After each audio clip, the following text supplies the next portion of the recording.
Bon bah voilà, un bon match d'Européen, on s'attendait à encore un match tout ripou, hein, les Rennes Bordeaux, on s'en souvient, c'était pas terrible, et là il y a eu des buts, de l'action, c'était cool franchement, bien. Salut à tous, footeuses et footeux de famille, c'est Thomas, fin du match entre eux, le Stade Rennais et les Girondins de Bordeaux, dans ce match du dimanche après-midi où il faisait beau, il faisait chaud, la Liga Conforama Mobalpa, Castorama, Igena, Vogica, Poltron et Sofa, tout ce qui rime en A et des meubles en kit, 2 buts à 0, un but de Benjamin André et un but de l'ami Rami Bassebani. 2 buts sur coup de pied arrêté, coup sur coup dans les premières minutes, 12 et 6e minutes du jeu. On va dire que les Bordelais ont vraiment été la tête sous l'eau dès le début par l'intensité rennaise, on va en parler. Du coup, les Rennais qui sont 5e avec 7 points, donc leur position de l'an dernier, hein. Il y a 15 jours de trêve pour bosser pour la Mouchi, qui n'était pas content en deuxième mi-temps, parce que c'était pas dingue, pas comme la première mi-temps. Et les Bordelais qui avaient fait une belle victoire au Matmut contre Bordeaux, qui donc sont 19e avec 3 points.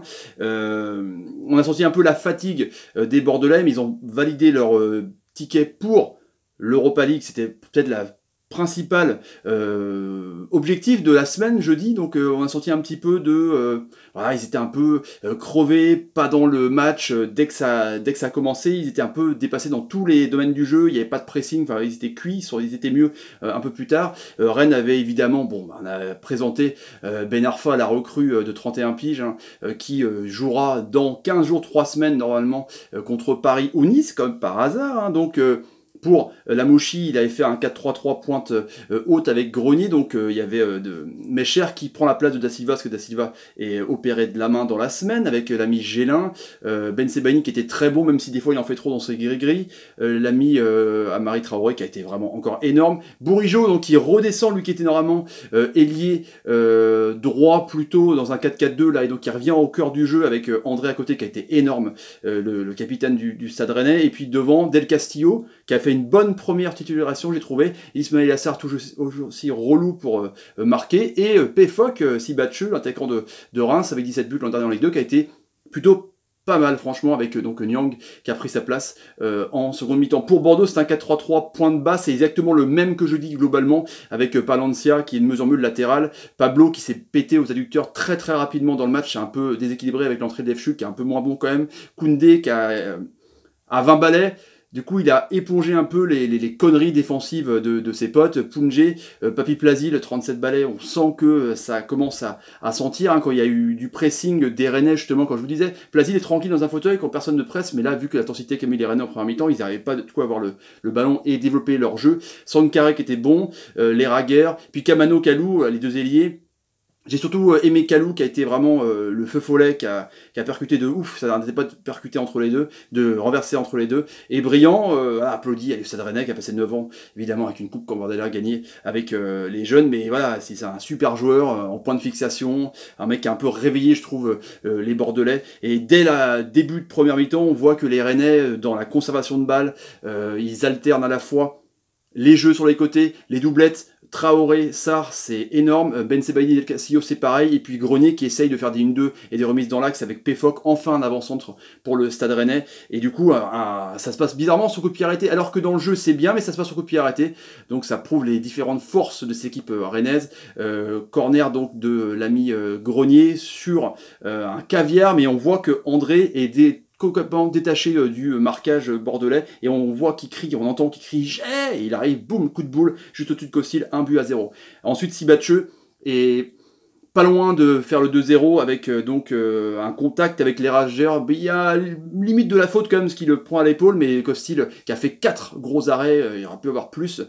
donc a sauvé le ballon du 2-0. Et puis après de l'autre côté, Bourigeau pour Metsebani, pareil, qui est lâché du marquage, qui la faute un petit peu, et donc 2-0 pour Rennes. Et ensuite on voit les Bordelais qui accusent le coup, qui ne font pas grand chose, qui sont sur le couloir, qui font aucun pressing. Du coup on voit sur plusieurs frappes, dont notamment Bourigeau avec Costil qui la bloque bien, il a tout le temps d'armer, une autre frappe aussi où ça passe au-dessus en tout cas, mais il n'y a pas grand chose. On voit que vers la 35e minute, Bordeaux commence à petit à petit sortir en contre avec ses feux follets. Il y a pas mal de déchets dans l'entrejeu rennais qui permet du coup d'avoir des pertes de balles. C'est pas les Bordelais qui vont gagner les ballons, c'est les Rennais qui vont faire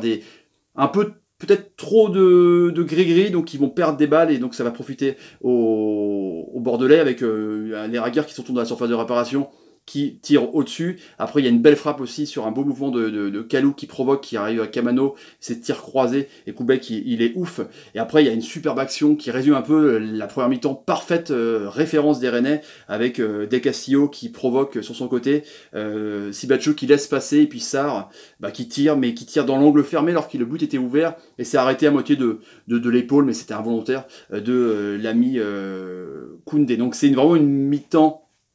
vraiment satisfaisante des Rennais, très très intéressante dans le jeu, dans le changement de rythme, les Bordelais qui étaient cuits, mais on voit 55% de possession de balle, c'est pas non plus énorme, 256 passes, 209 passes pour les Bordelais, 12 tirs en première mi-temps, 12 tirs, c'est assez énorme, parce qu'ils en ont fait que 2 en première, les Rennais, en deuxième, et 3 tirs seulement pour les amis bordelais, et 0 cadré, ils vont en faire un, Koubek va l'arrêter, mais c'est criant de vérité cette stat quand même. De mi-temps, en tout cas, Bordeaux est mieux, parce que déjà, Brillant, je vous dis, un peu réveille cette équipe de Bordeaux, il y a plus de pressing, donc franchement, quand tu vas presser un mec comme Grenier qui régale dès qu'il a du temps, il peut même, sans regarder forcément où sont les positionnements de joueurs, il peut t'aiguiller des ballons en profondeur, sur les côtés, en remise, ça c'est incroyable. Du coup là, plus de pressing, sans qu'arrive à plus au son contact. D'ailleurs il prend un jaune, il est vraiment plus dans l'agressivité, mais c'est ce qu'il faut en même temps pour contrer un jeu de possession. Et on voit qu'il commence à avoir quelques occasions, et du coup Bordeaux domine, ne fait pas grand chose, et toujours pas de tir cadré à la 60e minute, c'est assez aberrant quand même, et Rennes part en contre, mais c'est mal joué. On sent que Grenier, la tour de